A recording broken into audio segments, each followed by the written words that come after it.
میں ملتمس ہوں قبلہ و کعبہ سے کہ تشریف لائیں اور مرکزی عشرہ مجالس کی آج 5ویں نشست سے خطاب فرمائیں۔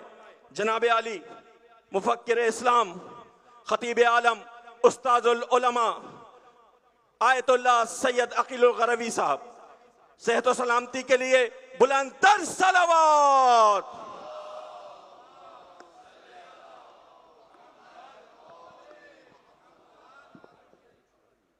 التماس ہے کہ اس فرش اعضاء پر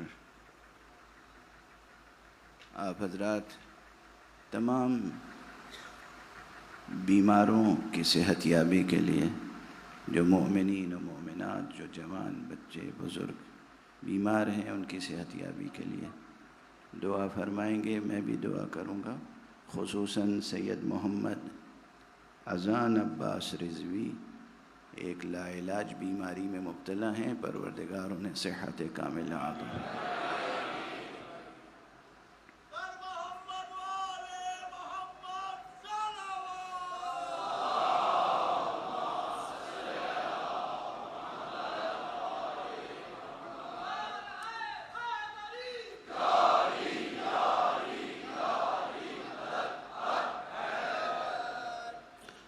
اعوذ باللہ من الشیطان الرجیم، بسم اللہ الرحمن الرحیم، الحمد للہ رب العالمین، والصلاة والسلام علی اشرف الخلائق اجمعین، سیدنا و سید الاولین والآخرین، حبیبنا و حبیب الہ العالمین، امام المرسلین و خاتم النبیین، ابی القاسم المصطفى محمد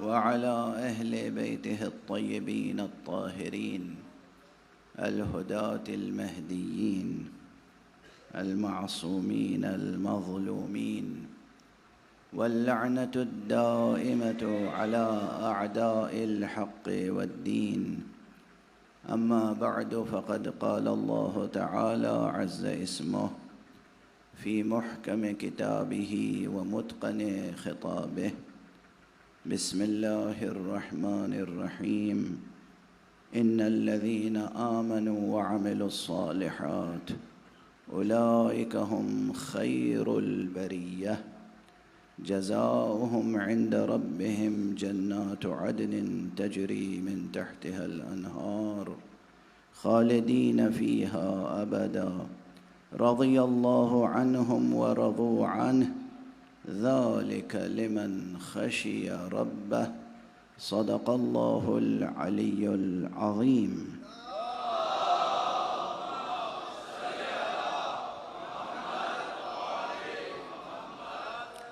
ایک مرتبہ اور بلند تر صلوات پڑھیں۔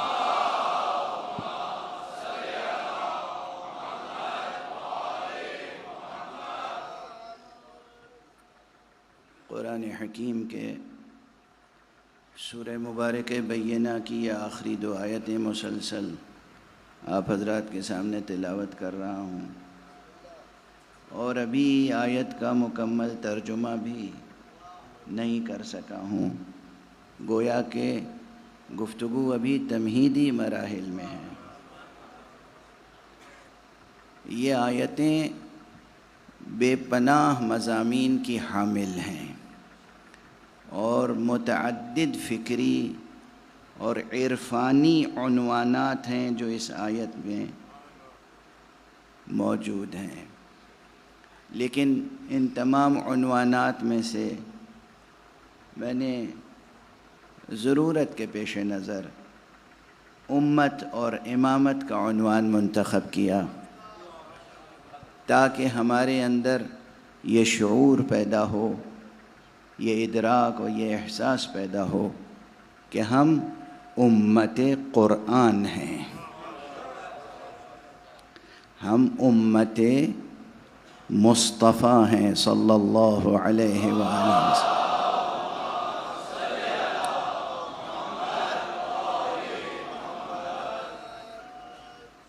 امت اسلام ہیں، اور ہم اس امامت کے قائل ہیں جس امامت میں کہیں کسی سہو و نسیان کی بھی گنجائش نہیں ہے، خطا کی گنجائش نہیں ہے۔ ہمارا امام وہ امام ہوتا ہے جو اجتہاد نہیں کرتا، اس لیے کہ اجتہاد میں واقعاً ممکن ہے کہ خطا بھی ہو سکتی ہے، لیکن جب ہم امام معصوم کا انتخاب کرتے ہیں تو پھر معصوم کہ ہاں امکان خطا نہیں ہے۔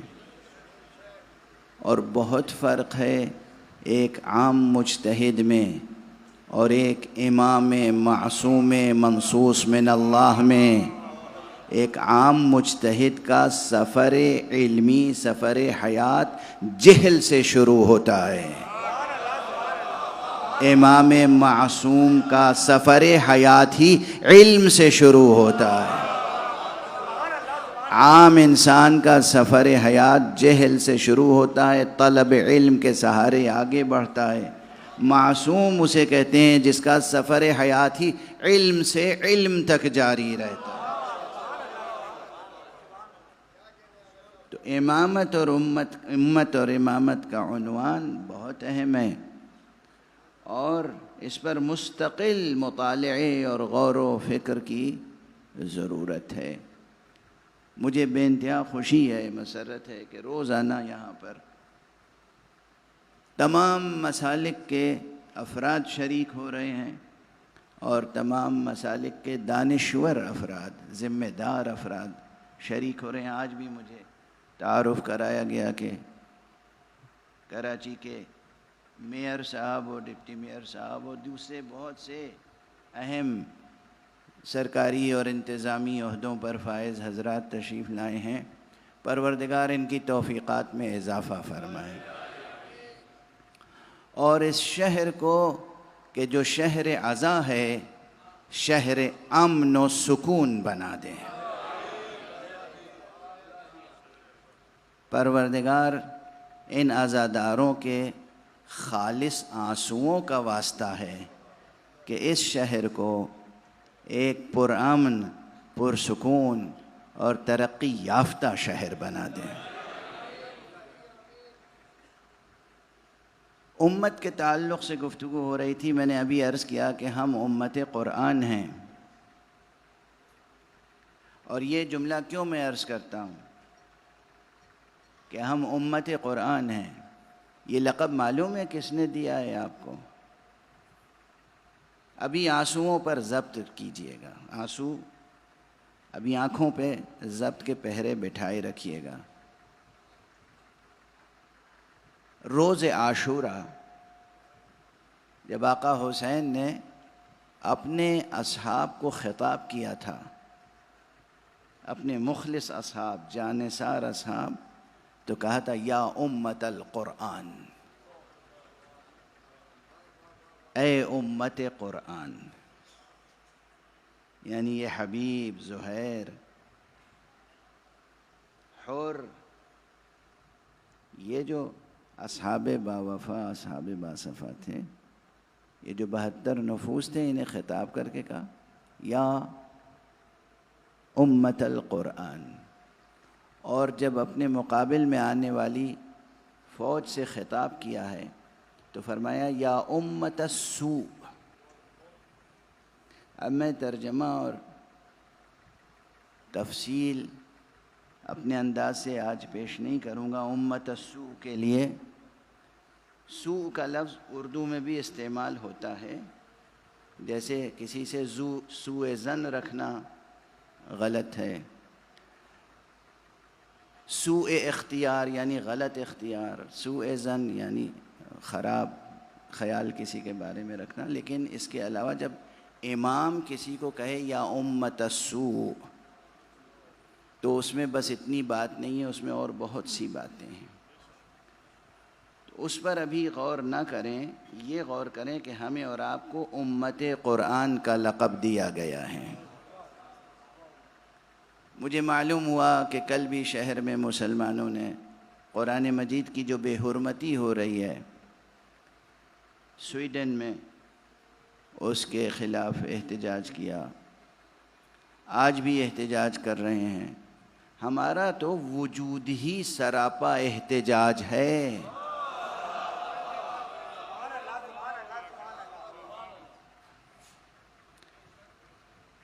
جو اللہ کا دشمن ہے اس کے مقابلے میں جو توحید کا دشمن ہے، اس کے مقابلے میں جو قرآن کا دشمن ہے، اس کے مقابلے میں جو نبی کا دشمن ہے، اس کے مقابلے میں جو مقام ختم نبوت کا مخالف ہے، اس کے مقابلے میں جو حقیقت امامت کبریٰ کا مخالف ہے، اس کے مقابلے میں جو ولایت عظمیٰ کا مخالف ہے، اس کے مقابلے میں ہمارا تو وجود ہی سراپا احتجاج ہے۔ بہترین احتجاج یہ ہے کہ جس چیز سے دشمن ہراساں ہے، خوف زدہ ہے، اور جس چیز کو دشمن دنیا کے سامنے اس طرح پیش کرنا چاہتا ہے کہ جیسے یہ چیز نعوذ باللہ غلط نظریات، غلط افکار اور غلط تعلیمات کا مجموعہ ہے، اس پر آپ عمل کر کے دکھائیں اور دنیا کو بتائیں کہ دیکھو اس پر عمل کرنے سے قومیں کیسے سرفراز ہوتی ہیں، قومیں کیسے ترقی کرتی ہیں، کیسے سرفراز ہوتی ہیں۔ بہت سے فلسفے تاریخی جدلیت کے لوگ پیش کرتے ہیں، فلسفہ تاریخ کی روشنی میں قوموں کے عروج و زوال کا مطالعہ کرتے ہیں۔ مختلف قوموں کے عروج و زوال کا مطالعہ ضخیم جلدوں میں موجود ہے، اور اسلام کی اس امت مسلمہ جسے کہتے ہیں، اس کے بھی زوال پر لوگوں نے بہت سی کتابیں لکھ دی ہیں، لیکن مجھے ان حضرات کے نقطہ نظر سے شدید اختلاف ہے۔ یہ امت، دیکھیے زوال ایک بہت ہی بڑا کلمہ ہے، بڑا اندوہناک، بڑا المناک اندوہناک کلمہ ہے زوال۔ آپ یہ کہہ سکتے ہیں کہ امت کچھ مسائل سے دوچار ہے، امت مشکلات سے دوچار ہے، امت چیلنجز سے دوچار ہے۔ سمجھنے میں کیا عرض کر رہا ہوں؟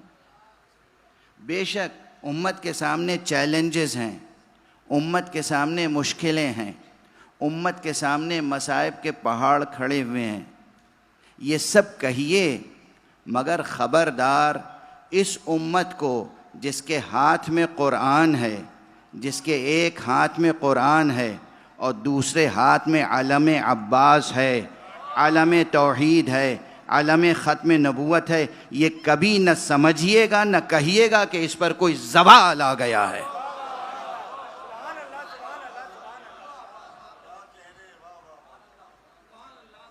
بہت سے لوگ اختلاف کریں گے مجھ سے، مگر میں ایک بات کہوں، کربلا کا مطالعہ کرنے والے اپنے سامنے یہ رکھیں کہ جس طرح سرکار سید الشہداء کی جنگ اور قربانی نے دنیا میں شکست اور فتح کے مفہوم کو بدل کے رکھ دیا ہے، اسی طرح ہماری زندگیوں نے عروج و زوال کے مفہوم کو بدل کے رکھ دیا ہے۔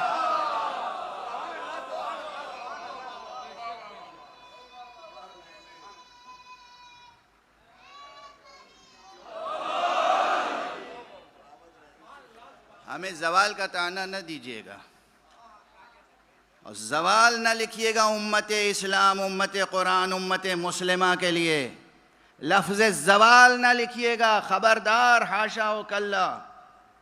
یہ لکھیے ہاں ہمارے سامنے مشکلیں ہیں، چیلنجز ہیں، امت کا ایک طبقہ غربت اور افلاس میں مبتلا ہے،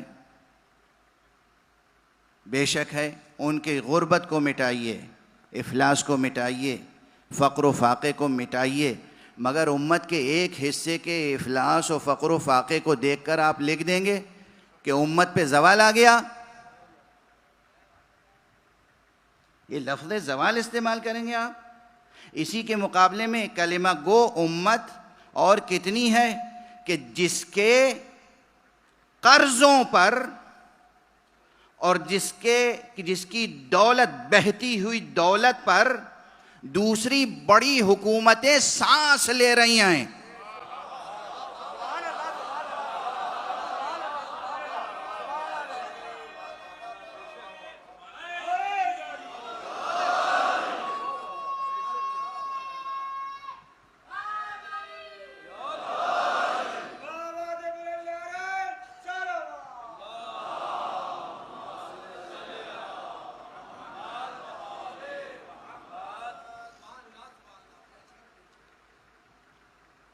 سعودی عرب کو آپ کیا امت اسلام میں شامل نہیں سمجھتے؟ یونائٹڈ عرب ایمریٹس کو کیا آپ امت اسلام میں نہیں شامل سمجھتے؟ قطر کو کیا امت اسلام میں نہیں شامل سمجھتے؟ بحرین کو، مسقط، عمان کو، کیا ان ملکوں کو آپ امت اسلام میں نہیں شامل سمجھتے؟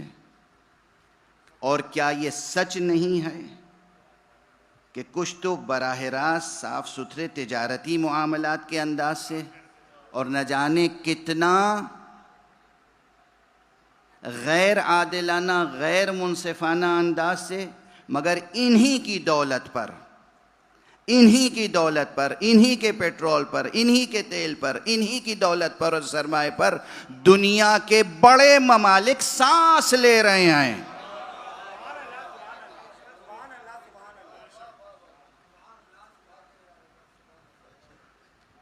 ہماری روٹی پر پل کے ہمیں فقر کا طعنہ دیتے ہو.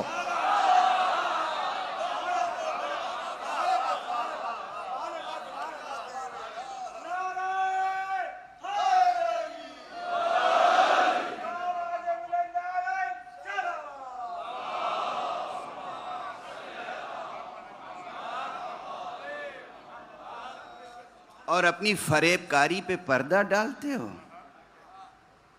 یہ ایک ذہنی جنگ ہے، یہ ایک تہذیبی جنگ ہے.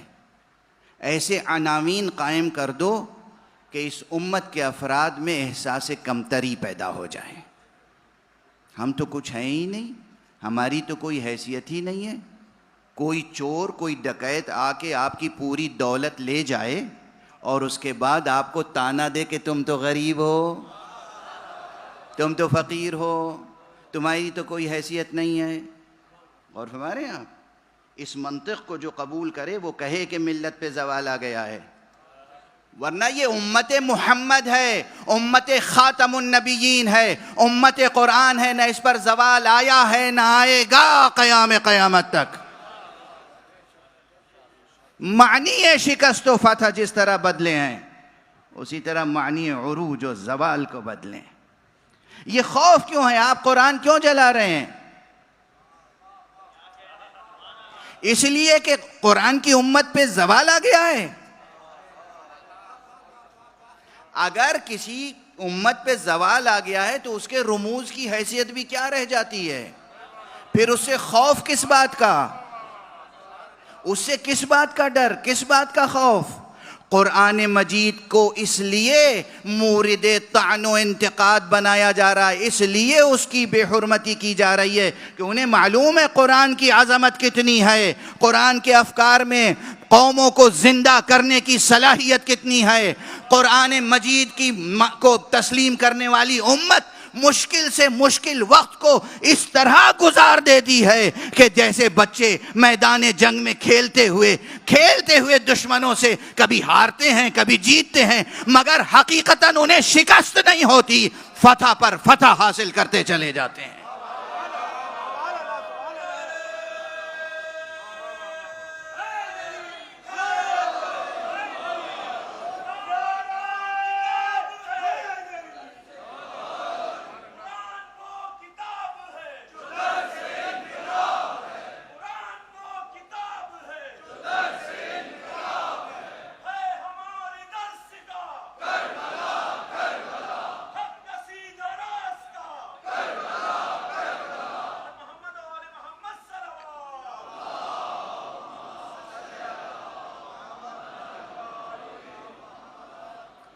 قرآن قرآن اللہ کا تمام عالم انسانیت کے لیے آخری پیغام.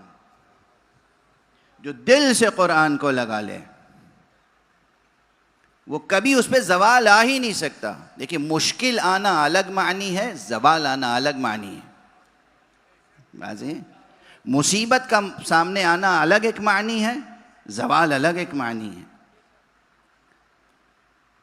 آزمائش اور ابتلا میں مبتلا ہونا الگ ایک حقیقت ہے اور زوال الگ ایک حقیقت ہے. جو آزمائش میں کامیاب نہ ہو پائے زوال اس پر آتا ہے.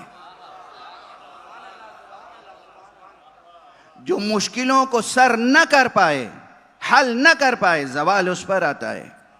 لیکن ہم 1400 برس سے دیکھ رہے ہیں. میں نے کل یا پرسوں کسی دن تقریر میں کہا تھا کہ دنیا کی بڑی بڑی تہذیبیں، ثقافتیں جو فرعونوں اور نمرودوں نے بنائی تھی 100 سال، 200 سال، 250 سال میں ختم ہو گئیں. مگر ہماری تہذیب ازاں 1500 سال سے قائم ہے اور ہر سال اس میں اضافہ ہو رہا ہے، کمی نہیں، فروغ پا رہی ہے.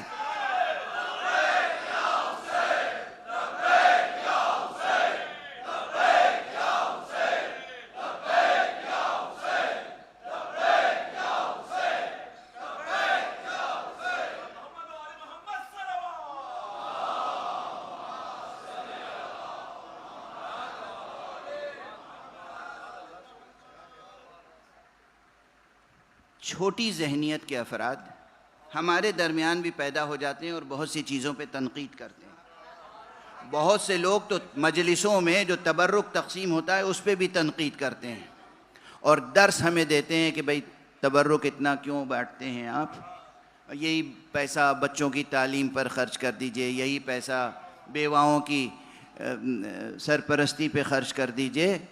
تو ایک جملہ عرض کر دوں اس سلسلے میں، جو قوم اپنے ایک امام کے غم میں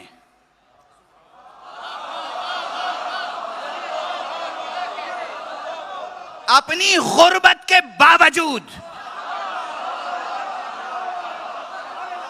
مشکلوں کے باوجود، آزمائشوں کے باوجود اربوں اربوں اربوں روپے صرف نام مولا پہ تبرک میں تقسیم کر دے، یہ زوال کی علامت ہے.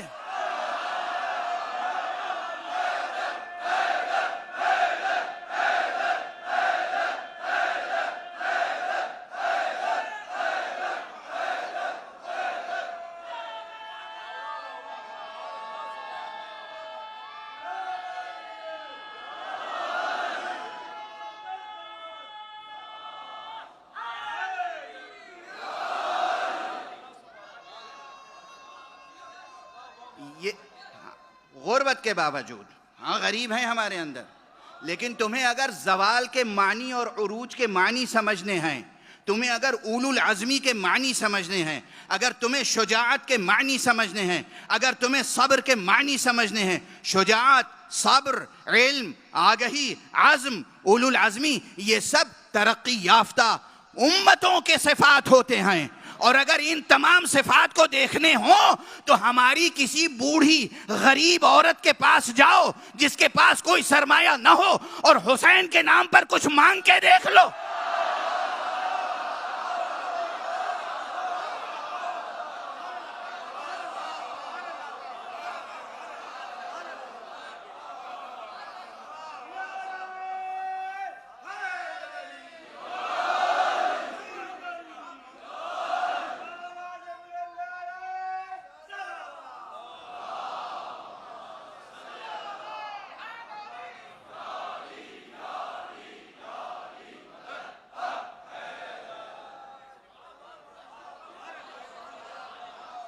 عزیزوں، جوانوں، بزرگوں، میری مائیں، بہنیں، کبھی دشمن کے پروپیگنڈے پر توجہ نہ دیں. سنیں، تجزیہ کریں، تحلیل کریں، اس کے اندر سے باطل کو نمایاں کریں اور مٹا دیں.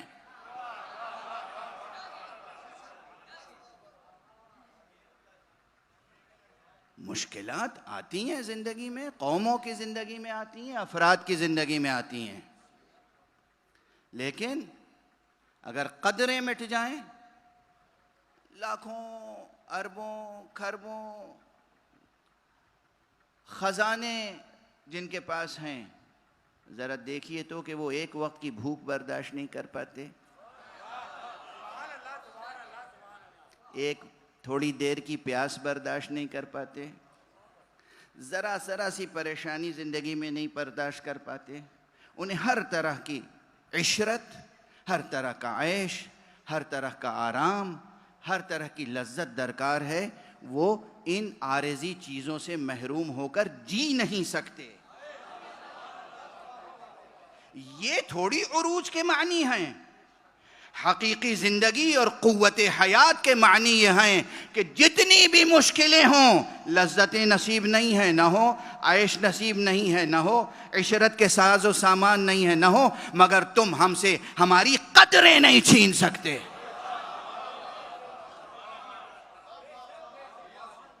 ان قدروں پر توجہ رکھیے گا.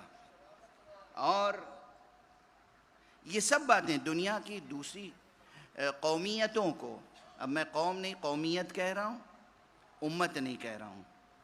اب وہ لسانی اعتبار سے ترجمہ عموماً و مجازن جو ہو سکتا ہے، میں جو لفظ امت جس عظمت کے ساتھ استعمال کر رہا ہوں وہ کوئی اور مقام ہے، اور انشاءاللہ آپ اس کے مقام پر فائز ہونے والوں میں سے ہیں انشاءاللہ. تو آپ غور فرمائیے. ایک بات اور عرض کر دوں کہ یہی مثلاً اب تبرک کی بات آ گئی تھی. پروپیگنڈوں پہ نہ جائیں، اور جو کوتاہ بھی ہیں، کم نظر ہیں، ہلکی سوچ رکھنے والے ہیں، ان کی باتیں نہ سنیں. زندگی بڑی متنوع ہے، زندگی میں بہت ورائٹی ہے، بہت تنوع ہے. کوئی ایک حکومت ہو، اس میں غریب بھی ہوتے ہیں، امیر بھی ہوتے ہیں، یتیم ہیں، فقیر ہیں، جاہل ہیں، سب ہیں. اور کسی ملک کے دشمن بھی بہت ہوتے ہیں. تو ہر ملک میں وزارت صحت بھی ہے، وزارت بہبود بھی ہے، وزارت تعلیم بھی ہے، وزارت دفاع بھی ہے، مختلف وزارتیں. آپ کسی سے یہ کہہ سکتے ہیں کہ وزارت بہبود کا پورا بجٹ ختم کر دو اور بس وزارت تعلیم کو دے دو؟ ہوتا ہے ایسا؟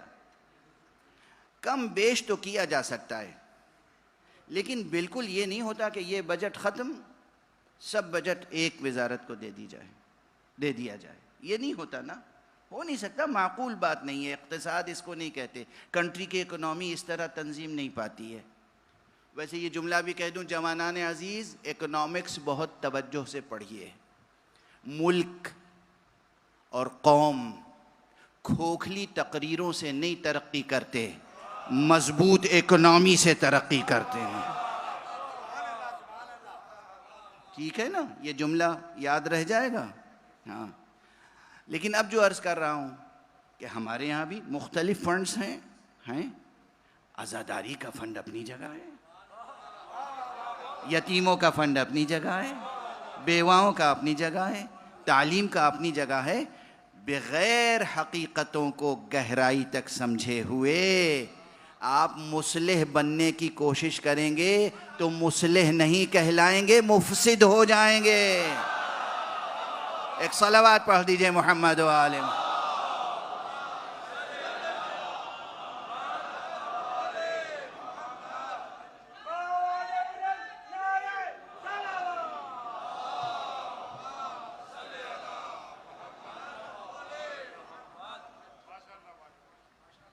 خدا کی قسم، میں یہ لفظ زوال مجھے بالکل، کوئی کتنا ہی بڑا ہسٹورین ہو اور فلسفہ تاریخ پر نظر رکھتا ہو، میں اس سے گفتگو کرنے کے لیے تیار ہوں کہ امت قرآن پر نہ زوال آیا ہے نہ آئے گا.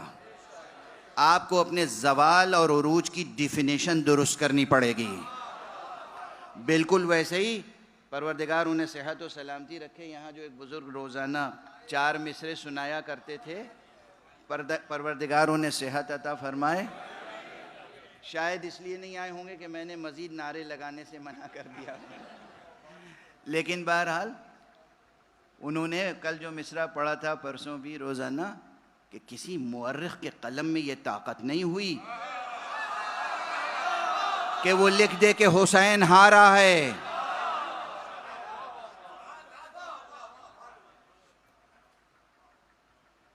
کیوں نہیں ہوئی؟ اس لیے کہ آقا حسین نے شکست و فتح کے معنی بدل دیے.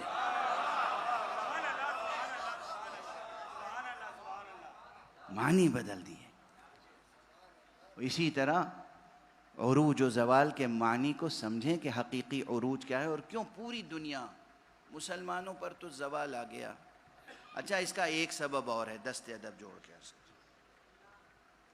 بڑی نازک بحث ہے اور طویل بیان چاہتی ہے، مگر اس کا وقت نہیں ہے.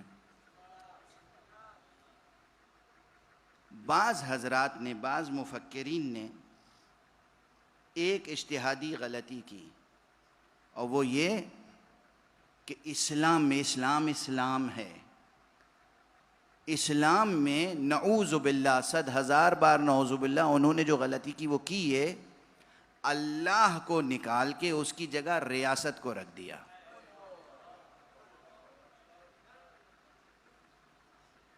ریاست، حکومت ظاہری، یہ دنیاوی حکومت، یہ ریاست. یہ بس بڑا دردناک اور المناک پہلو ہے، بہت المناک پہلو ہے، اور سوچنے کی ضرورت ہے کہ اللہ کو ہٹا دیا اور وہاں ریاست، اور قرآن کو ہٹا دیا اور اپنے ہاتھ سے بنائے ہوئے دستور کو اس سے بھی بلندتر بنا دیا.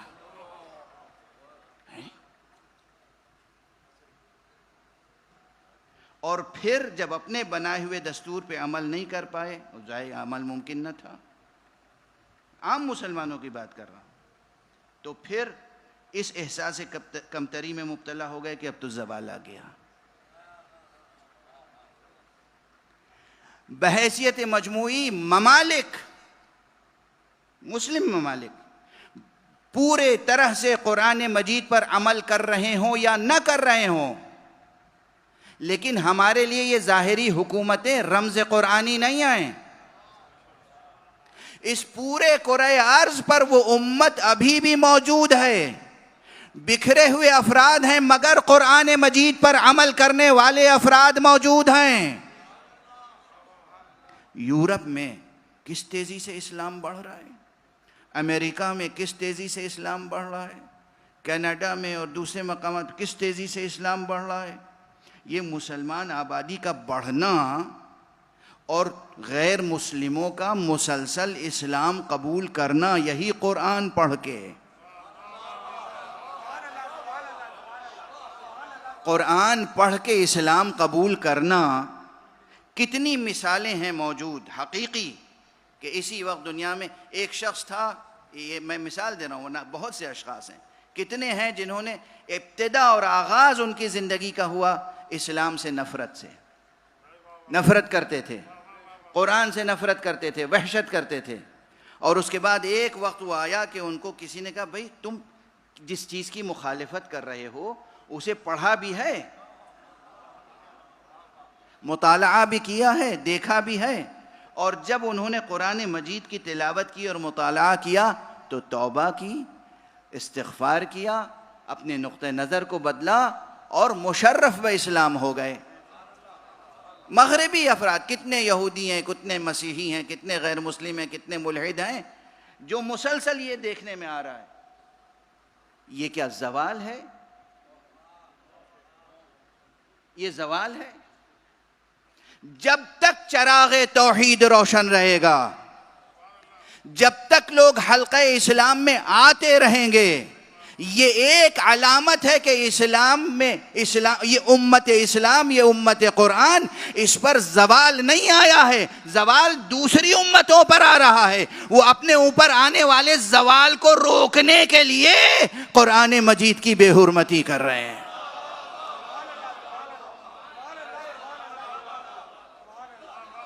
اسلام پر زوال نہیں آیا ہے، نہ آیا ہے نہ آئے گا. نہ امت اسلام پر زوال آیا ہے، نہ امت قرآن پر زوال آیا ہے، نہ آئے گا. میں مثالیں یاد آ رہی ہیں اس وقت، اس لیے عرض کر دوں. ایک پڑھا لکھا انسان، بہت بڑا اپنی فیلڈ میں ڈاکٹر، ریسرچر، سائنٹسٹ، ایڈنبرا میں ایک یونیورسٹی میں میٹنگ میں گئے، اور اس کے بعد میٹنگ ختم ہوئی، کانفرنس ختم ہوئی، سیمینار ختم ہوا، نکلے، ریلوے اسٹیشن پر آئے، ریل کے ذریعے سے وہ ایڈنبرا سے لندن آنا چاہتے تھے، زندہ ہیں ابھی یہ شخص۔ اور پڑھنے لکھنے والوں کی ایک عادت ہوتی ہے، بغیر کتاب کے سانس نہیں لے پاتے، تو وہ یاد رہے گا نا یہ جملہ بچوں کو؟ بچوں کو یاد رہے گا نا؟ تمہارے سب سے بڑے دوستی کس سے کرو گے؟ کتاب سے۔ دوستی کرنا تو کتاب سے، دوستی کرنا تو قلم سے۔ اشرف المخلوقات ہونے کی سب سے بڑی نشانی قلم ہے۔ قلم، قلم ہاتھ میں رہے۔ تو وہ جناب کسی بک شاپ پر پلیٹ فارم پہ گئے، ایسے ہی ظاہر دن بھر کے تھکے ہوئے تھے، وہ نظر ڈال رہے تھے شیلفز پر کون سی کتابیں، ایک دم سے ان کی نگاہ، سے کہتے ہیں توفیق الہی، بے ارادہ، بے اختیار، بغیر کسی پہلے سے فکر کیے ہوئے ان کی نظر پڑی قرآن۔ انگریزی میں قرآن کا ترجمہ تھا۔ خیال آیا کہ بھئی بہت دنیا میں سنتے ہیں قرآن کے مخالفت میں لوگ تقریریں کرتے ہیں اور کہتے ہیں بہت ایسی کتاب ہے، وہ ایسی کتاب ہے، اور اس میں ٹیررزم کی بنیادیں ہیں، اور اس میں ڈسکریمنیشن ہے، اور اس میں یہ ہیومن رائٹس کے خلاف باتیں ہیں وغیرہ وغیرہ۔ لاؤ پڑھ کے تو دیکھیں قرآن۔ انہوں نے وہاں سے قرآن اٹھایا، بلا مبالغہ عرض کر رہا ہوں، ایڈنبرا سے لندن تک ٹرین میں آتے ہوئے انہوں نے قرآن کو پڑھتے رہے، اور خود ان کا بیان ہے کہ لندن پہنچنے کے بعد جب پلیٹ فارم پہ اترا تو مسلمان ہو چکا تھا۔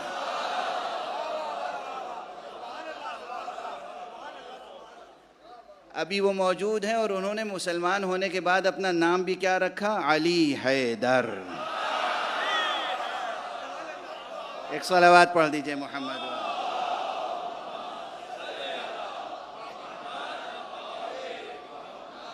یہ ایک واقعہ ہے جسے میں قریب سے جانتا ہوں،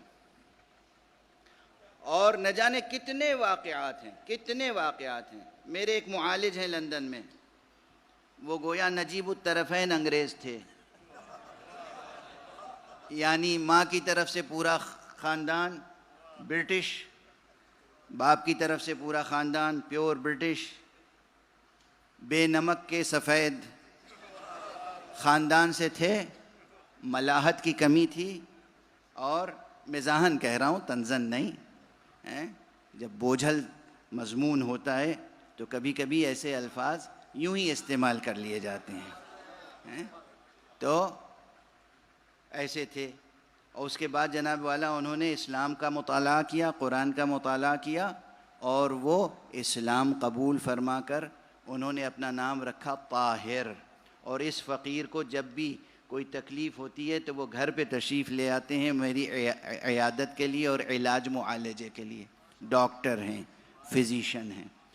تو یہ تو میں قریب سے ان حضرات کو جانتا ہوں کہ جو اسلام میں داخل ہوئے، اور یاد رکھنا عزیزان گرامی، قرآن پڑھ کے داخل ہوئے،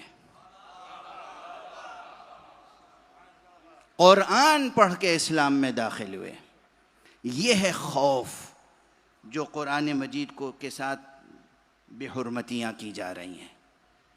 قرآن بہت عظیم ہے، قرآن بہت عزیز ہے، قرآن بہت کریم ہے، قرآن مجید ہے، قرآن ذکر ہے، شرف ہے اپنے اہل کے لیے۔ اور قرآن مجید بھی، یہ میرا بہت پرانا جملہ ہے، قرآن مجید سانس لیتا ہوا زندہ معجزہ ہے۔ قرآن مجید کو نعوذ باللہ بے جان کتاب یا بے جان عبارتوں کا مجموعہ نہ سمجھیے گا۔ قرآن مجید ایک زندہ کتاب ہے، اور ایسی زندہ کتاب ہے کہ جو اسے سینے سے لگا لے اس کو بھی زندگی بخش دیتی ہے۔ ایک صلوات پڑھ دیجئے محمد و آلہ۔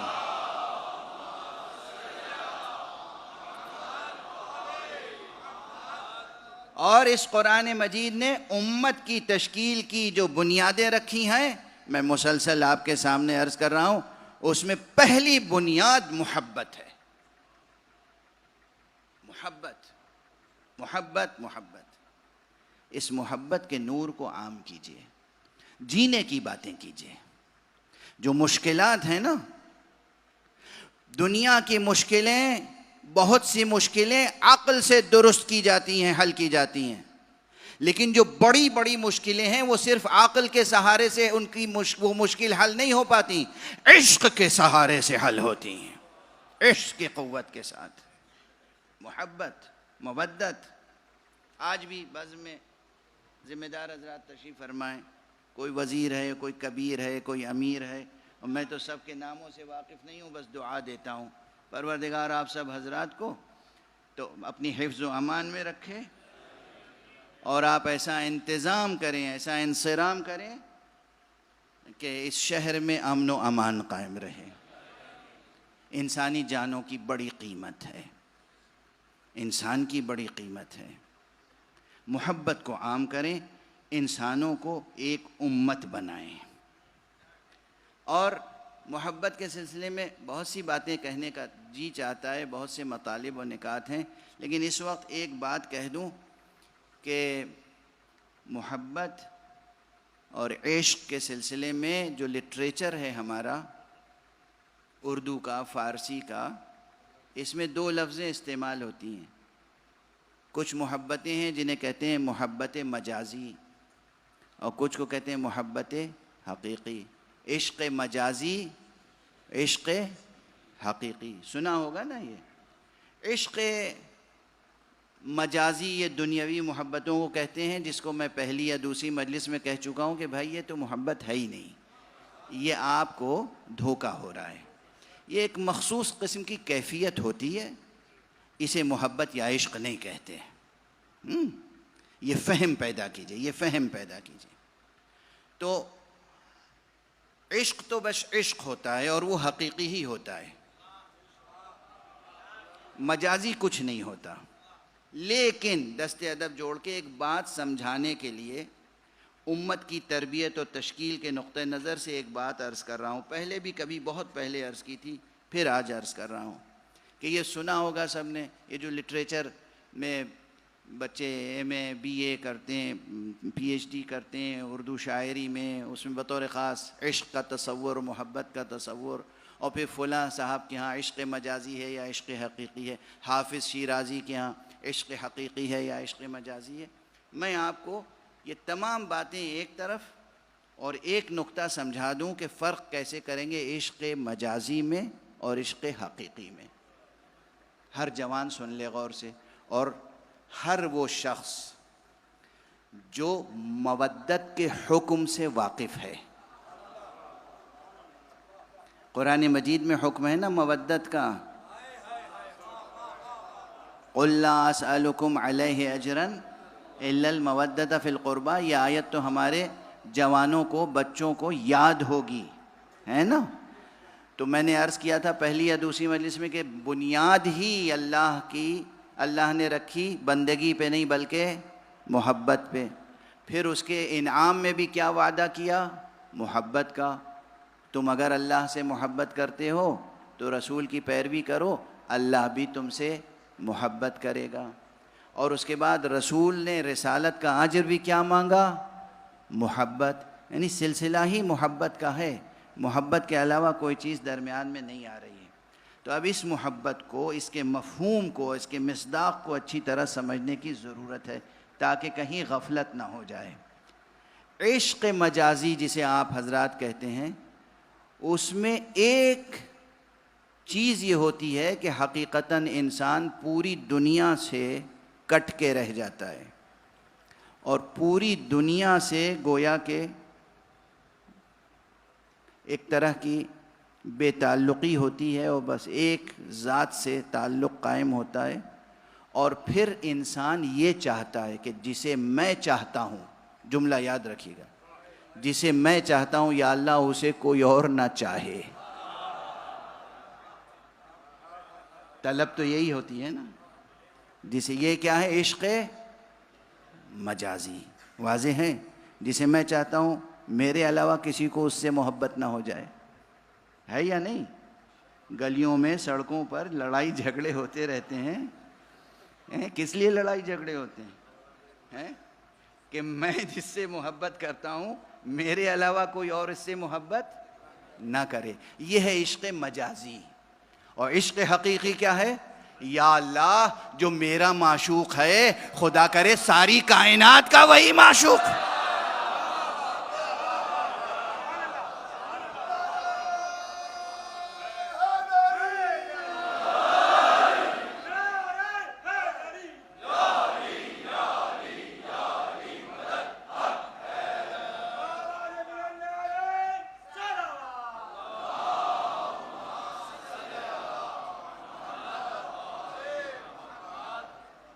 یہ بہت بڑا فرق ہے، بہت بڑی بحث سمیٹ کے یہ جو آپ حافظ کو پڑھیں گے اور مولانا روم کو پڑھیں گے اور حکیم سنائی کو پڑھیں گے اور فرید الدین عطار کو پڑھیں گے اور اپنے یہاں امیر و غالب کو پڑھیں گے تو پھر وہ اشعار کو سمجھنے اور ان کے پیغام کو سمجھنے میں بھی مدد ملے گی اور قرآن کے فلسفہ محبت کو سمجھنے میں بھی مدد ملے گی. کہ عشق مجازی یا محبت مجازی کیا ہے؟ جس سے محبت مجھے ہے نا کسی کو ہونے نہ پائے، ورنہ قتل غارت کیا کیا نہیں ہوتا. عشق حقیقی کیا ہے؟ یہ جو آپ مجلسیں کرتے ہیں کس لیے؟ یہ میں تقریر کر رہا ہوں، مائک کس لیے لگائے؟ دوسروں کو کس لیے سنا رہے ہیں؟ ایک ہی جذبہ ہے، پروردگار ہمیں تو حسین سے محبت ہے، اللہ کرے ساری دنیا حسین سے محبت.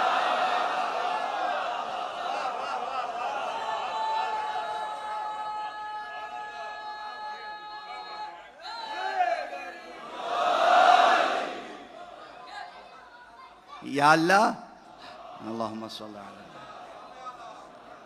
ہم نے علی کو اگر پہچانا ہے اور ہم امام علی علیہ السلام سے عشق کرتے ہیں تو پروردگار اس دنیا میں کوئی فرد بھی ایسا نہ رہے جو عشق علی پہ ہمیں ملامت کرنے والا ہو، بلکہ وہ بھی عشق علی کی دولت سے سرشار ہو جائے. اے پروردگار ہم جس خدا سے عشق کرتے ہیں، ہم نے جس کو سجدہ کیا ہے، خدا کرے ساری کائنات اسی خدا کو سجدہ کرے. یہ جذبہ، یہ ہے عشق حقیقی. یاد رہے گا یہ سبق؟ یہ بچے جو ابھی عشق و محبت کے صرف لفظ سنتے ہیں، معنی تو سمجھتے نہیں، لیکن انہیں بھی شاید یہ جملہ یاد رہ جائے. ویسے بچوں اس جملے سے تم ہراساں نہ ہونا، دل چھوٹا نہ ہو. بڑے بڑے دنیا میں ایسے ہیں جو محبت کے معنی سمجھتے نہیں ہیں، صرف لفظ زبان سے ادا کرتے ہیں. صرف زبان سے لفظ ادا کرتے ہیں، محبت کے معنی سمجھتے نہیں ہیں. یہ نہیں جانتے کہ محبت ایک نور ہے. محبت جسمانی ایک کشمکش کا نام نہیں ہے، ایک تشنج کا نام نہیں ہے، بلکہ محبت ایک نور ہے جو انسان کے قلب کو، اس کے ذہن کو، اس کے وجود حقیقی کو ایسی وسعت عطا کرتا ہے. وہ نور ایسی وسعت عطا کرتا ہے کہ اس میں پوری کائنات سمٹ آتی ہے. اب میں محبت کرنے والوں کی ایک مثال اور عرض کر دوں. کل تو عرض کر چکا ہوں، 2 مثالیں عرض کی تھیں اتحاد بین المسلمین کے تعلق سے. میں نے کل آپ کو امام نسائی کی حضرت علی سے محبت کا تذکرہ سنا. شہید ہو گئے آقا کی محبت میں. امام احمد ابن حنبل کا واقعہ سنایا، اگرچہ پورا نہیں سنا سکا تھا، ان کے اور اقوال رہ گئے تھے. آج ایک اور ملت اسلام کے رموز میں سے ایک رمز. دیکھیے بہت سی چیزیں پڑھی نہیں جاتی ممبروں سے، پتہ نہیں کس خوف سے، پتہ نہیں کس خوف سے، پتہ نہیں کس نے ہماری عقلوں کو نظر بد لگا دی. نہ ملت اسلام کو بتایا جاتا ہے. تفرقوں سے اوپر اٹھیں. میں دست ابدت جوڑ کے اخلاص کے ساتھ کہہ رہا ہوں، اور کل جو جملہ کہا تھا اسے بھی دہرا رہا ہوں کہ اتحاد سے ہوگا یہ حاصل. آپ دیکھیے گا کہ اندھیرا مٹتا ہے، روشنی کبھی نہیں مٹتی۔ منبر غدیر کے آگے ہوا میں جو ریت کی دیوار کھڑی کی گئی ہے وہ بالآخر گر کے رہے گی۔ آپ یہ دیکھیں، ایک بڑا نام ہے نا اس وقت دنیا بھر میں، مسلمانوں میں سب سے زیادہ، عام مسلمانوں میں سب سے زیادہ تقلید کس کی ہوتی ہے؟ حضرت امام ابو حنیفہ کی رحمت اللہ علیہ۔ ہوتی ہے نہیں ہوتی؟ زیادہ تر بھی امام ابو حنیفہ بھی تھے، امام مالک بھی تھے، امام شافعی بھی تھے، اور امام احمد ابن حنبل بھی تھے۔ ائمہ تو اور بھی ہوئے ہیں عام مسلمانوں میں، لیکن یہ چند بڑے رموز ہیں، بڑے نام ہیں۔ امام ابو حنیفہ کون تھے؟ وقت گزر چکا ہے، بس 2-3 فقرے عرض کروں گا، اس کے بعد معال مجلس کی طرف۔ میں نے کل کیا کہا تھا؟ حقیقی علماء یا عموماً ایک تہذیب یہ پیدا کریں، علماء کے خلاف زبان استعمال کریں تو سلیقے سے، کوئی بھی ہو۔ ایک یہودی عالم ہو، یعنی بے ساختہ یاد آ گیا ایک واقعہ، مدینے میں حضور علیہ الصلاۃ والسلام تشریف فرما تھے۔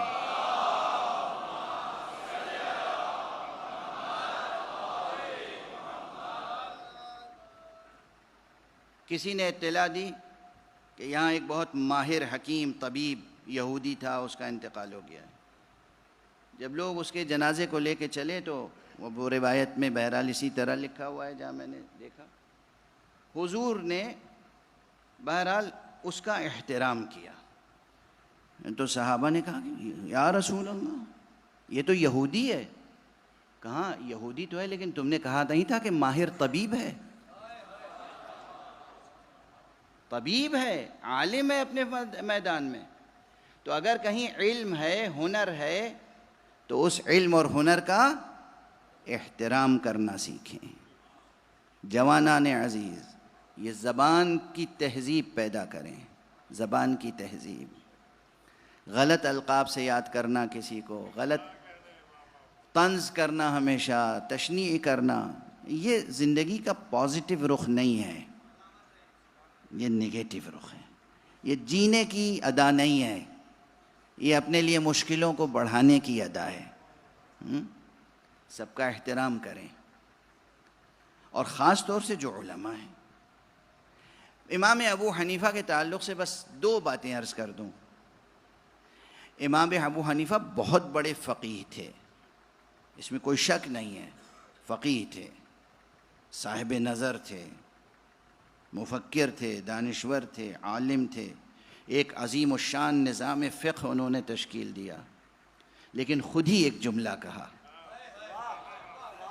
اور یہ جملہ حضرت شاہ عبدالعزیز محدث دہلوی نے ہمیں بتایا ہے کہ یہ جملہ کس کا ہے۔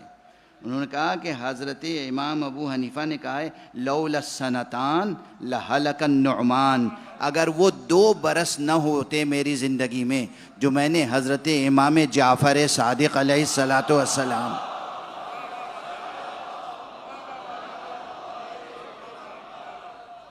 کی بارگاہ میں گزارے اور ان سے کسب فیض کیا تو میں ہلاک ہو جاتا۔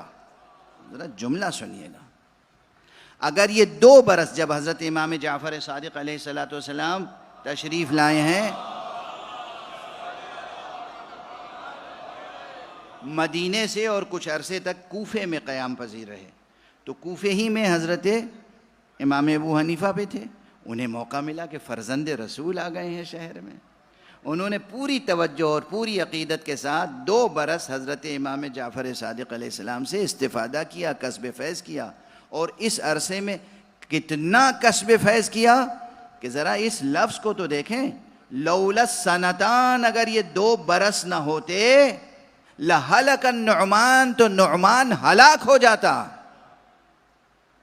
تاریخ میں دیکھیے آل رسول ہیں، یہ اہل بیت ہیں، یہ وہی ہیں جن کے لیے امام احمد ابن حنبل میں کہا کہ علی ابن ابی طالب اس اہل بیت سے ہیں کہ لا یقاس بہم احد، جن سے کسی کا قیاس نہیں کیا جا سکتا۔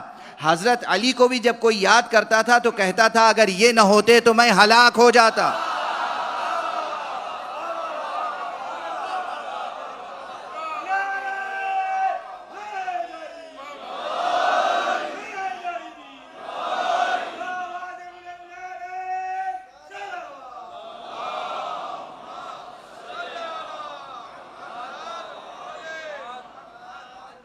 اگر یہ نہ ہوتے، علی نہ ہوتے تو میں ہلاک ہو جاتا.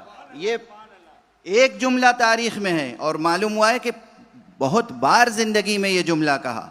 ادبیات کی کتابوں میں، مثالوں میں، شاہد میں یہ جملہ موجود ہے، تاریخ میں موجود ہے. اور اب حضرت امام ابو حنیفہ کا آپ نے جملہ سنا کہ لولا السنہ، اگر 2 برس نہ ہوتے جو فرزند رسول امام جعفر صادق کی بارگاہ میں ہم نے پیش کیا،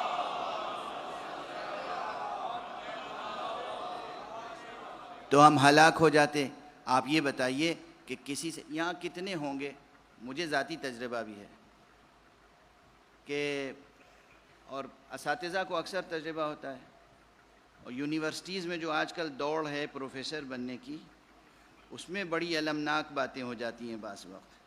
ایک شاگرد اپنے ہی پروفیسر کے مقابلے میں، اپنے ہی ٹیچر کے مقابلے میں اس سے بڑھ کر پوزیشن حاصل کرنے کی کوشش کرتا ہے کہ ان کی ریڈرشپ رکی رہے، پروفیسرشپ، میں ان کی جگہ پروفیسر ہو جاؤں. اور یونیورسٹی کے ڈپارٹمنٹس میں جو سیاستیں ہوتی ہیں، لائق آدمی، فائق آدمی، عالم کو پیچھے چھوڑ دیا جاتا ہے، اور جو علم کے سہارے پر نہیں بلکہ اپنے سیاسی تدبر کے سہارے پہ آگے بڑھتا ہے، وہ آگے بڑھ جاتا ہے. بہت ہوتا ہے، ماضی میں بھی ہوا، اب بھی ہوتا ہے.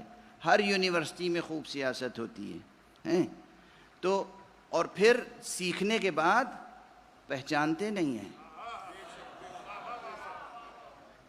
عربی کا ایک مشہور ضرب المثل شعر ہے کہ وَقَدْ عَلَّمْتُهُ عِلْمَ الْقَوَافِي فَلَمَّا قَالَ قَافِيَةً حَجَانِي. ارے میں نے ہی تو اسے شاعری کا شعور عطا کیا اور یہ بتایا کہ ردیف کسے کہتے ہیں، قافیہ کسے کہتے ہیں، وزن کسے کہتے ہیں، اور اسے دیکھو تو صحیح، پہلا ہی قافیہ جو باندھا وہ میری حجو میں تھا.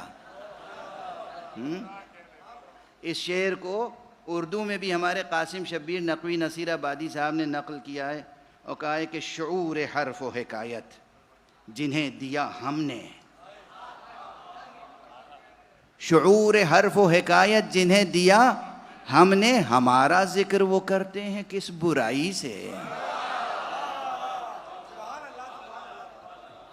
تو یہ کیفیتیں ہیں. اچھا، اب یہ کہ جس سے علم حاصل کیا اسی کا ذکر برائی سے کرے، یا اعتراف نہ کرے، شکران نعمت نہ کرے، عرفان جمیل نہ ہو اس کے ہاں، تو یہ طبیعت کی پستی ہے نا. تو آپ دیکھیں گے کہ یہ امام ابو حنیفہ کم سے کم یعنی اس اعتبار سے کس قدر لائق احترام ہیں کہ انہوں نے ہمارے مولا سے کسب فیض کیا اور اس کا اعلان کیا، چھپایا نہیں، اعلان کیا. یہ ایک رخ. دوسرا رخ، بنو امیہ اور بنو عباس دونوں، انہوں نے آل رسول پہ کتنا ظلم کیا ہے، تاریخ میں موجود ہے. بعض تاریخوں میں تو یہ ہے صراحت کے ساتھ کہ بنو امیہ نے جو ظلم کیا تھا، بنو عباس نے ان سے زیادہ ظلم کیا ہے آل علی پر. اس دور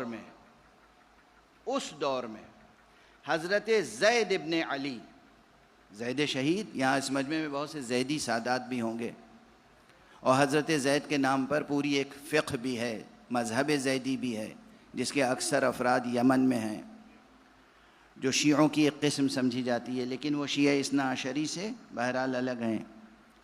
حضرت زید شہید یعنی امام حسین کے پوتے، حضرت امام زین العابدین سید سجاد کے بیٹے، شہید کیوں ہوئے آپ سب جانتے ہیں، تاریخ میں تفصیل پڑھ لیجئے گا، اب وقت نہیں ہے. کہ جناب زید شہید بھی قیام کیا تھا، انہوں نے انقلاب کے لیے اٹھے تھے اور مقابلہ طاغوت وقت سے کیا تھا. جب جناب زید شہید اٹھے ہیں تو امام ابو حنیفہ نے اپنی طرف سے ان کی حمایت کا اعلان کیا، ان کی تائید کا اعلان کیا، اور اپنے پاس ان کے لیے فتویٰ دیا. جب لوگ پوچھنے آتے تھے کہ زید ابن علی کے بارے میں کیا خیال ہے، کہا ان کے ساتھ جاؤ، کھڑے ہو جاؤ، ظالم حکومتوں کے مقابلے میں زید کے پیچھے رہو، زید کے لشکر میں شریک ہو جاؤ. اور خود کسی مجبوری کے بنا پر شریک نہیں ہو سکے تو اپنی طرف سے خاصا مال بھیجا کہ فرزند رسول اسے میری طرف سے قبول کر لیجئے، اگر ممکن ہوتا تو میں خود بھی آپ کے لشکر میں سپاہی کے طور پہ شریک ہوتا۔ آپ بتائیں اس سے بڑا شیعہ کون ہو سکتا ہے؟ شیعیت اور کس چیز کا نام ہے؟ آل رسول کی محبت میں اگر فداکاری شیعیت نہیں ہے تو پھر شیعیت کس کا نام ہے؟ اب سمجھ میں آیا کہ یہ بظاہر سماجی اور عرفی جو ہم نے دیواریں کھڑی کر رکھی ہیں اس کی کوئی حقیقت نہیں ہے۔ ہمیں نہیں معلوم کہ شیعوں کے اندر چھپا ہوا کون منافق ہو، اور ہمیں نہیں معلوم کہ سنیوں کے اندر چھپا ہوا کون شیعہ ہو۔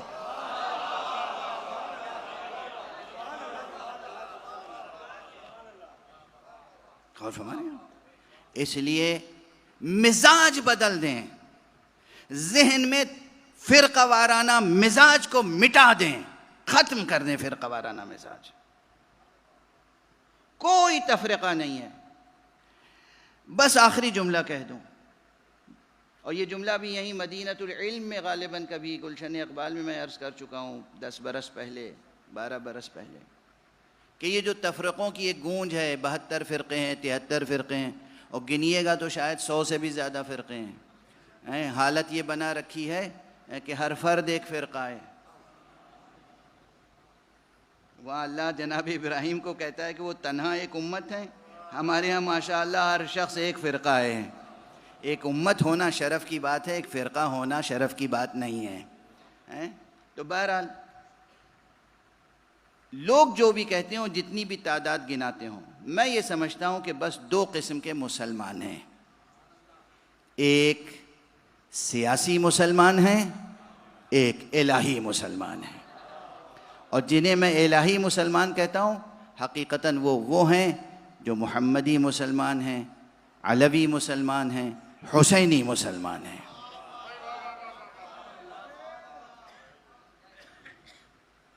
آپ کو اندازہ نہیں، میں کیا عرض کروں، آج اسی نہج پہ گفتگو چل پڑی ہے۔ میں نے اپنی آنکھوں سے دیکھا ہے کتنے علماء اہل حدیث کو، کتنے علماء سلفی علماء کو، کتنے حنفی علماء کو، مالکی علماء کو، شافعی علماء کو، حنبلی علماء کو اپنی آنکھوں سے دیکھا ہے میں نے، اور لکھی ہوئی تحریریں موجود ہیں جہاں انہوں نے آقا حسین کے غم میں اشک باری کی ہے، آنکھوں سے آنسو بہتے ہوئے میں نے دیکھا ہے۔ ہماری طرح ماتم تو نہیں کرتے، مگر ان کا ہاتھ بھی سینے پہ آ جاتا ہے جیسے دل کو پکڑ رہے ہوں۔ ان کی داڑھیاں آنسوؤں سے بھیگ جاتی ہیں، تر ہو جاتی ہیں جب آقا حسین کا تذکرہ ہوتا ہے، اور بے اختیار وہ حسین علیہ السلام کے قاتل پہ لعن کرتے ہیں۔ میں نے دیکھا ہے۔ صرف عرفاً سماجی طور پر کوئی کسی خاص مسلک سے جڑا ہوا شہرت رکھتا ہو تو آپ اس کو ایک ڈیفرنٹ نگاہ سے دیکھیں، ایسا نہ کیجیے۔ آج کرۂ ارض پر جتنے مسلمان ہیں 90%، 95%، 99% وہ ہیں جو اہل بیت سے محبت کرتے ہیں، جو اہل بیت کا احترام کرتے ہیں۔ جس کی جتنی معرفت ہے وہ اس لحاظ سے کرتا ہے۔ میں یہ نہیں کہہ رہا ہوں سب برابر ہیں، سب برابر کا فلسفہ تو میرے یہاں ہے ہی نہیں۔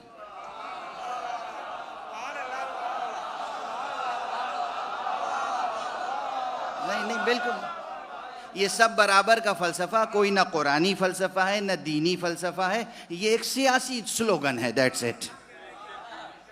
یہ ایک سیاسی سلوگن ہے۔ حقیقت یہ ہے کہ ہر جگہ مراتب ہیں، ہر جگہ توحید کو ماننے والوں میں مراتب ہیں، ہر دل میں اور ہر ذہن میں خدا کا ایک خاص تصور ہے۔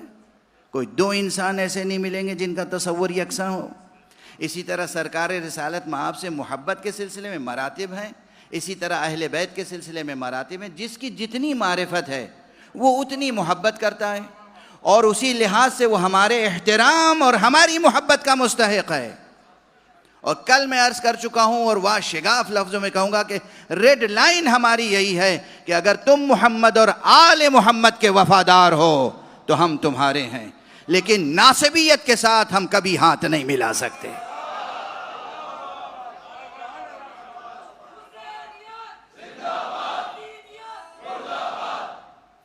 بغض اہل بیت کے ساتھ.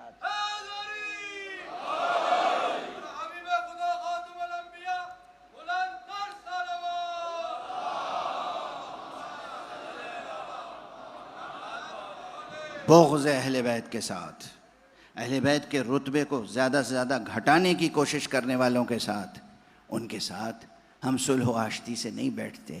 لیکن جن لوگوں کے دلوں میں محبت اہل بیت ہے وہ سب ایک امت ہے، امت مودت، امت قرآن. انشاءاللہ وقت تمام ہو گیا، وقت تمام ہو گیا. پیغمبر اور اہل بیت پیغمبر کے تعلق سے آپ دیکھیے، میں نے اللہ بے ساختہ ایک واقعہ یاد آ گیا مجھے. اپنی زندگی کا اجازت دیجیے کہ ذکر کروں.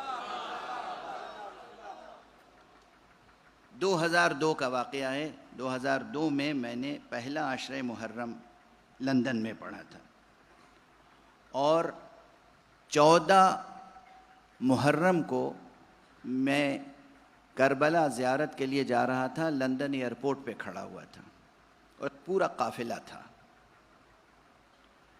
اور وہ بورڈنگ پاس لینے کے لیے سب صف بستہ کھڑے تھے.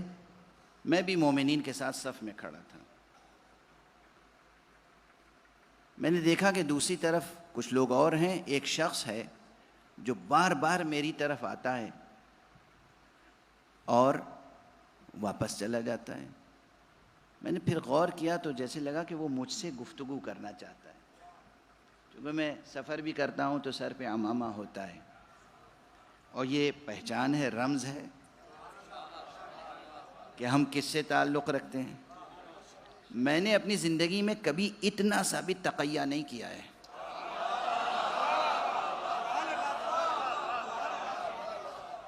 آسٹریلیا گیا، کینیڈا گیا، امریکہ گیا، جہاں بھی اسی لباس میں، بالکل فلائٹ کے اندر بھی، ایئرپورٹ پر بھی، جہاں بھی گیا، امیگریشن آفیسر. جو ہم ہیں ہمیں اس حیثیت سے قبول کرو گے تو آئیں گے، ورنہ ہمیں تمہاری کوئی ضرورت نہیں.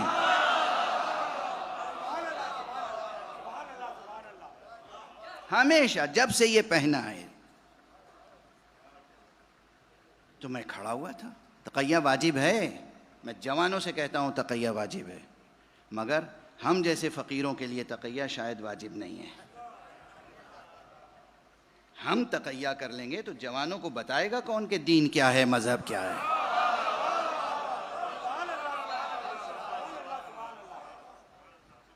اب بات تقیہ کی آ گئی ہے تو کل عرض کروں گا کہ تقیہ کا مفہوم کیا ہے.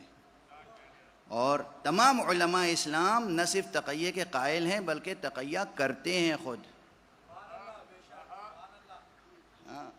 کل یا پرسوں کسی دن عرض کروں گا کہ تقیہ کس طرح کرتے ہیں.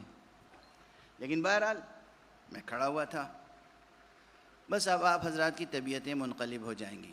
وہ شخص آ رہا تھا، ہلکی سی داڑھی چہرے پر اور جدید انگریزی لباس. جب قریب آیا تو میں نے کہا سلام علیکم. خوش ہو گیا. میں نے ابتدا میں سلام کیا. عموماً کیا ہوتا ہے، لوگوں کی کیا کیفیت ہوتی ہے، انتظار کرتے ہیں کہ وہ دوسرے سلام کریں ہمیں. میں کیوں سلام کروں؟ دوسروں کو سلام کرنا چاہیے. میرے سر پہ عمامہ ہے، میں بزرگ ہوں، میں یہ ہوں، میں وہ ہوں، تو دوسروں کو سلام کرنا چاہیے، مجھے سلام نہیں کرنا چاہیے. یہ باطل فکر ہے، یہ طبیعت کی پستی ہے، یہ بے خلقی ہے، یہ جوان مردی نہیں ہے. حضور نے فرمایا افشوا السلام، سلام عام کرو. اور جب میں نے محسوس بھی کر لیا کہ وہ شاید مجھ سے مخاطب ہونا چاہتا ہے، مخاطب ہونا چاہتا ہے مجھ سے، تو میں نے کہا السلام علیکم برادر. لپٹ گیا آ کر، کہا کہ آپ کہاں جا رہے ہیں؟ اس نے انگریزی میں گفتگو کی. میں نے کہا میں عراق جا رہا ہوں. عراق؟ کربلا جائیں گے؟ میں نے کہا کربلا جا رہا ہوں. کہا برادر آپ کون ہیں؟ میں نے کہا میں شیعہ ہوں. کہا میں سنی ہوں. میں نے کہا تو کیا ہوا؟ کہا میں بھی کربلا جا رہا ہوں. میں نے کہا اچھا، بہت اچھی بات ہے. بہت سے اہل سنت کربلا جاتے ہیں، پوری دنیا سے جاتے ہیں. کہا مجھے ایک بات بتائیں گے آپ؟ میں نے کہا کہ میں ٹی وی پر ڈیفرنٹ چینلز کو براؤز کر رہا تھا. اس میں ایک چینل پر انگریزی میں کوئی تقریر کر رہا تھا اور اس تقریر نے مجھے منقلب کر دیا. اس تقریر کے ایک حصے نے میری طبیعت میں انقلاب پیدا کر دیا اور بس اسی وجہ سے میں جا رہا ہوں کربلا. میں نے کہا کس بات نے آپ کو منقلب کر دیا؟ کہا میں نے اس میں یہ سنا، مقرر یہ بتا رہا تھا کہ کربلا میں ایک جوان تھا، وہ رسول اللہ کی شبیہ تھا.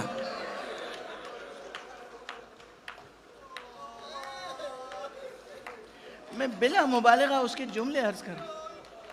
وہ رسول اللہ کی شبیہ تھا اور وہ اتنا پیاسا تھا کہ میدان جنگ میں لڑتے لڑتے واپس آیا تو اپنے بابا سے بس ایک بات کی، بابا العطش قد قتلنی، بابا پیاس مجھے قتل کیا چاہتی ہے. تو بابا نے کہا کہ بیٹے اپنی زبان ذرا میرے منہ میں تو رکھو. بیٹے نے اپنی زبان بابا کے منہ میں رکھی اور پھر فوراً نکالی. بابا آپ کی زبان تو میری زبان سے زیادہ سوکھی ہے، آپ کی زبان میں تو میری زبان سے زیادہ کانٹے پڑے ہوئے ہیں. کہا میں اس جوان کی قبر پر جانا چاہتا ہوں. آپ کو معلوم ہے کہاں ہے؟ آپ بتا دیں گے مجھے کہاں ہے؟ ایک عجب اشتیاق تھا. میری آنکھوں سے آنسو جاری ہو گئے. میں نے کہا ہاں ہاں آپ چلیں، ہمارے ساتھ چلیں، مجھے معلوم ہے وہ جوان کہاں دفن ہے. میں ضرور اس جوان کی قبر تک لے جاؤں گا. بس اب کچھ کہنے کی بات نہیں، آپ کی آوازیں بلند ہیں، آپ سینوں پہ ہاتھ مار رہے ہیں. عزیزان گرامی، آپ کو معلوم ہے حسین کا وہ لال، وہ بیٹا جس کا نام علی اکبر ہے. اجرکم علی اللہ. اتفاق مورخین کا کہ وہ بیٹا شبیہ رسول تھا. اور یہ بات بھی حضرت عالم میں مشہور ہے. اس سلسلے میں بہت سی روایتیں آج پڑھنا چاہتا لیکن وقت ختم ہو گیا. آقا حسین علیہ السلام نے اس بات کا اعلان نہ دوستوں کے سامنے کیا نہ دشمنوں کے سامنے. جب بیٹے کو رخصت کرنے کا وقت آیا، سینے سے لگایا، خوب پیار کیا، غور سے دیر تک دیکھتے رہے. بس یہ منظر سوچئے گا، شبیہ رسول کڑیل جوان بیٹا سامنے کھڑا ہے اور بوڑھا باپ امام وقت اپنے بیٹے کو دیکھ رہا ہے. دیر تک دیکھتے رہے. اس کے بعد کہا بیٹا جاؤ، اور اپنے ہاتھوں کو آسمان کی طرف بلند کیا. اللہم اشہد علی ہؤلاء القوم، پروردگار اب تو گواہ رہنا اس قوم پر. فقط برز الیہم غلام اشبہ الناس برسولک خلقا و خلقا و منطقا. اے پروردگار اب وہ جوان جا رہا ہے جو تیرے رسول کی شبیہ ہے، اپنی رفتار میں، گفتار میں، خلقت میں، خلق میں، اپنے اخلاق و آداب میں تیرے رسول کی شبیہ ہے. اور وہ جو دیکھ رہے تھے، بہت غور سے دیکھ رہے تھے، اس کا راز اس جملے میں، پروردگار تو گواہ ہے جب ہمارے دل میں تیرے نبی کی زیارت کا شوق پیدا ہوتا تھا تو ہم اس شبیہ کو، اس جوان کو دیکھ لیا کرتے تھے. یہ دعا کرتے جا رہے ہیں، ہاتھ آسمان کی طرف ہے، قدم اکبر کے پیچھے پیچھے بڑھتا جا رہا ہے. ہاتھ آسمان کی طرف ہے، قدم اسی طرف بڑھ رہا ہے. جناب اکبر کو احساس ہوا، پھر ٹھہرے پلٹ کے، بابا آپ نے رخصت کر دیا، اب کیوں زحمت فرما رہے؟ بابا آپ نے کسی شہید کے ساتھ یہ رویہ نہیں اختیار کیا، یہ سلوک نہیں اختیار کیا، سب کو رخصت کر دیا، آپ اپنی کرسی پر یا اپنے فرش پر نشست تشریف فرما رہے، یہ آپ میرے پیچھے پیچھے کیوں آ رہے ہیں؟ میں نے اپنے والد مرحوم سے خدا ان کے درجات کو بلند فرمائے، وہ بھی عالم دین تھے، خطیب اہل بیت تھے، ان سے سنا سینہ بسینہ یہ سلسلہ آ رہا ہے۔ انہوں نے فرمایا، اور میں نے بعض تذکروں میں بھی یہ پڑھا ہے، فرمایا کہ آقا حسین سے جب جوان بیٹے نے کہا بابا آپ میرے پیچھے پیچھے کیوں تشریف لا رہے ہیں، تو آپ نے فرمایا بیٹا تمہیں معلوم نہیں، جب قربانی کے لیے قربانی کرنے والا قربانی پیش کرتا ہے، اللہ کی راہ میں قربانی آگے آگے ہوتی ہے، وہ قربانی پیش کرنے والا پیچھے پیچھے ہوتا ہے۔ بعض خطبہ اس کو اس انداز سے کہتے آئے ہیں کہ بیٹا اگر تم بھی صاحب اولاد ہوتے تو اندازہ ہوتا کہ بوڑھے باپ سے جوان بیٹے کی جدائی آسان نہیں ہے۔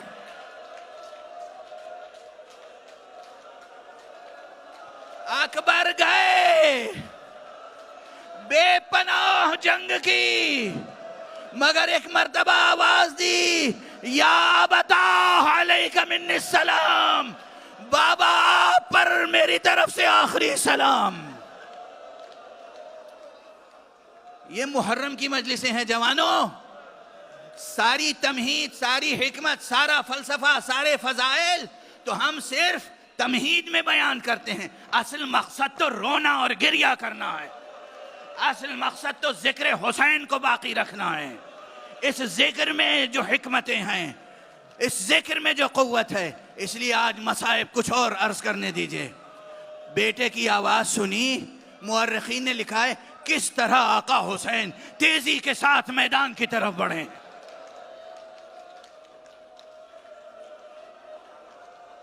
اور جب بیٹے کے لاشے کے قریب پہنچے دیکھا بیٹا ایڑیاں رگڑ رہا ہے اور ایک ہاتھ سینے پر ہے۔ میں اتنے مصائب کبھی پڑھ نہیں پاتا ہوں، آج پڑھ رہا ہوں، سن لے عزیزان، خوب گریہ کریں گے، خوب ماتم کریں گے۔ آقا نے ایک زانو اس طرف رکھا، ایک زانو اس طرف رکھا، بیچ میں بیٹے کا لاشا ہے، اور اس کے بعد ہاتھ ہٹایا، دیکھا خون کا فوارہ جاری ہے، خون کا فوارہ جاری ہے، نیزے کی انی سینے میں پیوست ہے۔ ایک مرتبہ نجف کی طرف رخ کیا، یا علی یا علی یا علی، اور اس کے بعد نیزے کی انی پکڑی، نکالا، ادھر علی اکبر نے مفارقت کی، حسین نے کہا بیٹا تمہارے بعد اس دنیا پر خاک ہے، واہ حسینہ واہ محمد۔